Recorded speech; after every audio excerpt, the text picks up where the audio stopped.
So, good morning po. Ako po ay nagbabalik sa ating tuloy-tuloy na talakayan sa financial management, financial education. So, ngayon po ay pag-uusapan natin yung isa sa aspeto na minsan ay nakakaligtaan natin at minsan ay natingin natin na hindi importante sa, sa ating wealth building. Yung sa wealth building is napakaraming aspeto ang na dapat isaalang-alang natin. Ano? So, hindi lang siya accumulation ng physical na pera, but accumulation ng lahat ng bagay aside sa pera. So, dyan yung values, dyan yung different things na dapat i-consider natin in wealth building. So, di ba sinasabi natin na dapat i-budget natin yung ating income into categories, no? So, isa dyan is yung inahati natin into percentage, no? If you have 100%, sa income ninyo, it would be 70% for your spending and 20% for your savings and investment. So 20% hatiin mo po yun. 10% for savings and 10% for investment. And the remaining 10% will be for giving. So for spending, for saving and investing, and then last 10% is for giving, So dito natin pag-uusapan itong giving, So iba na question, wala na nga kulang na nga bakit magbibigay pa ako? Akala ko ba we want to accumulate wealth, Gusto natin mag-ipon, gusto natin mag-invest. Bakit mamimigay tayo? Why sharing? Why giving? So dito yung pag-uusapan natin ngayon. So giving is essential in wealth building, ito isang aspeto na minsan di natin binibigyan ng halaga. So because giving it plays a very important role in building true and lasting wealth, So ang sinasabi natin pagka yung ating pera ay tayo lang nakikinabang, wealth in general, kung tayo lang nakikinabang, it will just stay on us, It will not go beyond our lifetime. So ito yung ating aking gustong i-emphasize kasi marami sa atin to engross sa pag-accumulate ng pera. Nakakaligtaan na natin yung that money should flow, Should flow.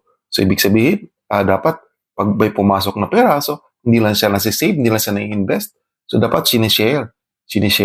So ano ibig sabihin, we will elaborate it more deeply, Kasi in giving and sharing, it will shape our mindset into from scarcity to abundance.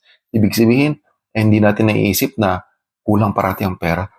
I-hoard ko ito. I will hold on this because kulang parati ang pera. Minsan, pag nagsisimba tayo, binibigay natin ay barya-barya lang. Kasi baka wala tayong pamasahe pa uwi. Mga ganong pag-isip. So we're not ang pag-iisip natin is not abundant, is not rich, hindi ganoon ang pag-iisip natin. Kasi pag ganoon ang pag-iisip natin, we affirm na kulang parati. But if we know na may darating na pera, may mga darating na blessings, we will not hesitate to share, Hindi na naman yan sa pagbibigay sa simbahan o magbibigay ng mga tithings sa iba, they call it tithings. Hindi lang naman yun, It could be for other charities na ating pinaniniwalaan sa mga charitable acts, So this attracts opportunities that frees us from fear of lack, So hindi lang siya hindi tayo matatakot na baka bukas ako naman na mawalan, So kaya nga binibigyan natin ng number, binibigyan natin ng percentage para hindi yung bibigay mo naman lahat, Ibibigay mo naman lahat, hindi naman yung ganoon. Kaya nabibigay tayo, it is a small percentage, 10%. Kung medyo mabigat-bigat sa umpisa, you could lower it to into 5%, ano? Depende sa financial circumstances natin. So, it builds a stronger relationship, ano? Pag yung mga tao, alam mo, if you deal with people who are generous, who are, hindi lang yung pera-pera lang yung relasyon, ano? Transactional. So, we feel comfortable naman, di ba? Pag ganun ng klaseng tao, ganun ng klaseng kaibigan natin, alam mo yung, they're there, to you, ano? Hindi lang kasi may pera ka, o kasi may bigay ka sa kanila. We feel comfortable, we feel secured pag ganun ang mga kasamahan natin. So, gusto rin natin na yun rin ang mararamdaman ng ng mga kaibigan o ng mga kapamilya natin, whenever na tayo ay nasa tabi nila, no? It will open na new doors sa mga ventures, kasi we will be with other people, ano? Kasi hindi lang naman pera na bibigay natin, kahit yung ating time. The time very precious, ano? Wala pong price sa time. So, and ventures and collaborations. So pag we spend time and money and effort na makipagkapwa-tao, we open doors, we open opportunities na minsan doon natin nakukuha pag tayo ay lumalabas sa ating comfort zone, no? So, it creates purpose and fulfillment. So, pag nagbibigay tayo, we feel that we have a purpose, ano? So, hindi siya, alam mo yung, pag nagbigay ka, para kang nanakawan. Ano pang naramdaman natin pag nagbibigay tayo? Sabi, feel natin is we feel fulfilled, o do we feel para tayong nanakawan, o para tayong nadukutan? So, pag gano'n ang feeling natin, so it might be hindi tayo naniniwala sa pag-share na yun. Parang napilitan ka lang, o para kang feel mo, para kang hold up. So, hindi yun ang true essence of giving and sharing. Pag nagbigay ka, and sa pagbibigay na yon, you feel happy, you feel fulfilled, you feel na na you feel na may darating na blessing, no? May darating na blessing because of that act, ano? So ito, I'm not encouraging, no, yung mga ganong style pa na yung panagbibigay, nandiyan yung may mga camera, may binablog. So, I don't feel comfortable pag yun ang gagawin. So, iba kasi, they make it as their content, ano? I don't know. They feel happy with that, ano? They feel happy siguro because they will earn. So, para sa akin, alam mo yung, giving with all your heart, giving without expecting in return, that's true essence of giving, no? So, pag nagbigay tayo na alam natin na hindi naman makakapag bigay in return yung tao na binigyan natin, then we feel happy with that. That's the true essence of giving, you know. So it gives fulfillment. It improves our financial discipline. So pag tayo naman ay nagse-set aside ng something as a certain percentage sa ating income into giving, it builds discipline, just like the same lang sa pagbabudget natin in our spending, in our savings and investment. It builds discipline.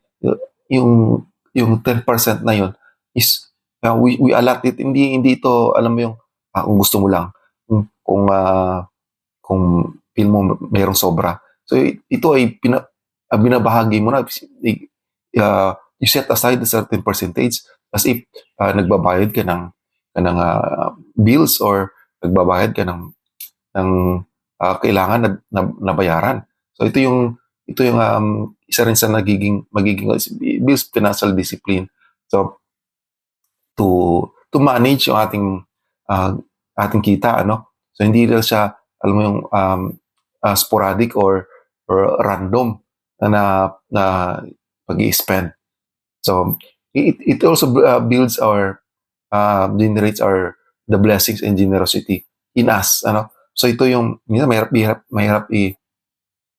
i-build up, ano, yung generosity, kasi lalo na, ano, tayo ay nakaranas ng medyo mahirap na buhay.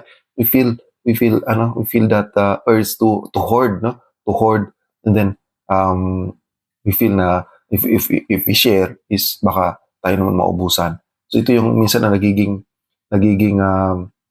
ah, mahadlang sa atin na magbigay, na mag-share ng hindi lang pera kundi ng ating time, ng ating effort, ng ating talent, no, ating skills. Pwede nating i-share yan, hindi lang naman pera, pwede nating i-share.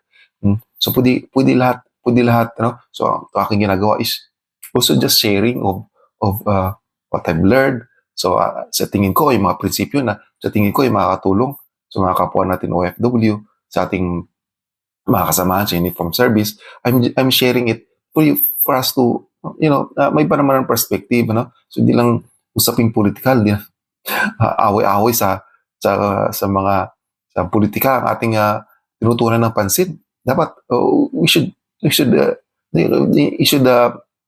take time to educate ourselves in this ito yung ating advocacy parati yung financial education, kasi ito ang kulang sa atin. Ito ang napakahalaga, no? But we often neglected na aspect ng ating buhay. In short, wealth is not just what you keep, no? So it's not just hindi lang ito yung nakukuha natin, no, in terms of monetary, but what we share that multiplies. So ito yung, kasi di ba sabi nila, if you give, then yung ibinigyan mo ay they feel that they are blessed, and then they feel that giving is also a noble thing, then they also share. Di ba mas maganda yung mundo pag yung mga tao ay nagbibigayan, no? So hindi lang yung, kasi pag nagbigay ka and you expect something in return, hindi exchange gift lang kayo, parang ganun, di ba? But if you give something, and then yung taong binigyan mo will also share the blessings that they will have, then the blessings will be passed on, no? Multiply at the dami, ano, yung generosity will also be multiply. So ay mga tao ay magiging generous, then pag ganun ang karamihan ng ating mga kasamahan, ng ating mga tao sa paligid natin, then the world will be much better, much kinder, and then mas generous, ano. So kasi sa panahon ngayon, as we observe, ano, people are so greedy, ano. Yung nangyayari sa atin, yung all the things about corruption, of all these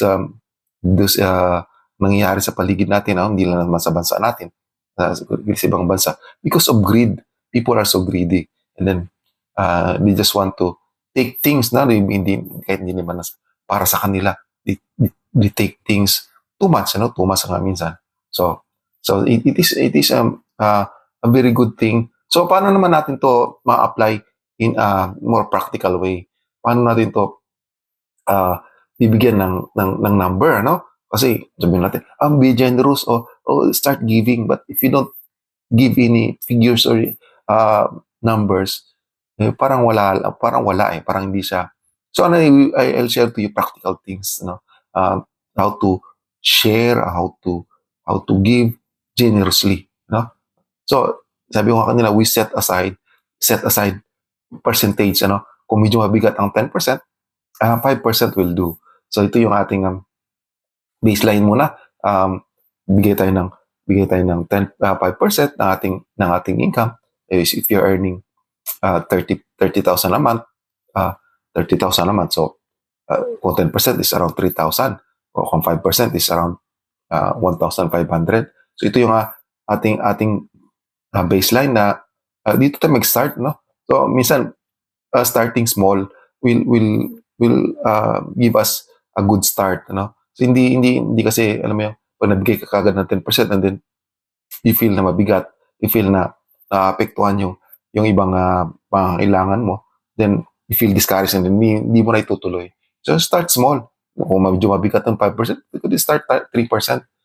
So wala na mga fixed na number. And then as your income will go up, dapat tumataas din pagka naging 40,000. So dapat yung 10% magiging 4,000 o magiging 2,000 kung 5% yung inaalat natin. So dapat ganoon ang ating pag-iisip, no? Just like the same thing with our savings and investment. Pag tumataas ang ating income, then dapat tumataas din yung ating savings and investment. So make it automatic. So ito yung ating magandang gawin, ano? So kasi sabi ko nga, savings and investment as well as sa savings and investment, if we make it automatic, we will not be bothered, no? Parating ng panahon if you feel good, gagawin mo. If you're not in mood, hindi mo rin gagawin. So you make it automatic, lalo na pag may mga charity institution tayo na sinusuportahan. So we should allot, no? So automatic na natin i-bank transfer na natin doon sa kanila ang ating percentage na ating gustong i-share. So sa mga foundations o kung saan may mga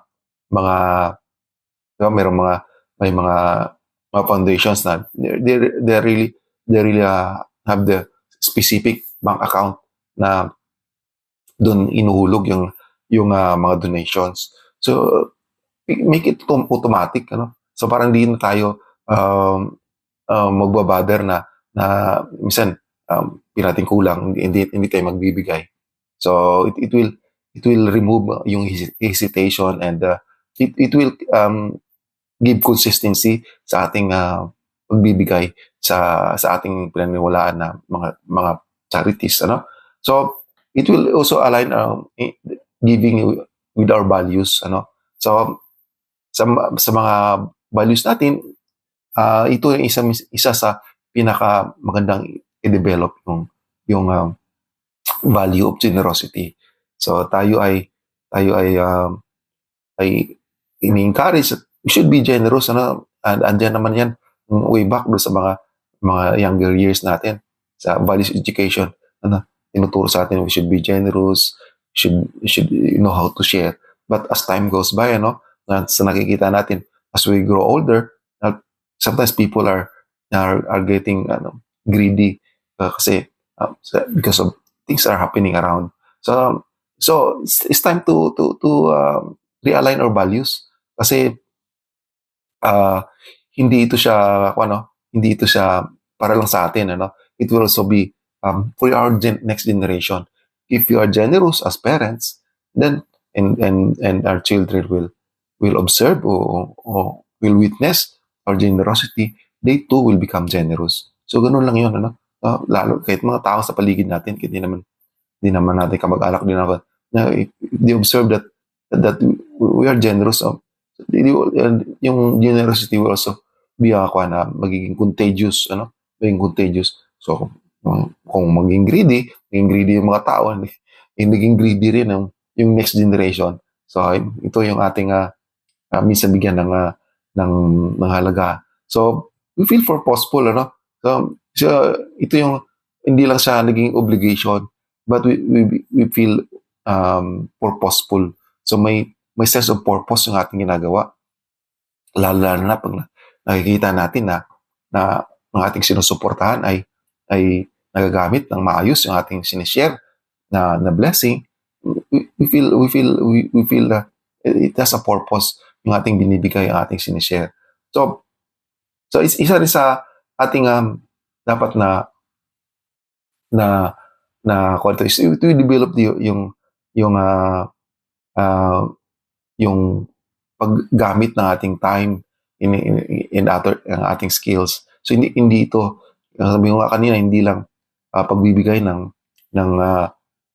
financial support sa ating pag-share, but we can also give our skills in our talents and our time, no? Precious time.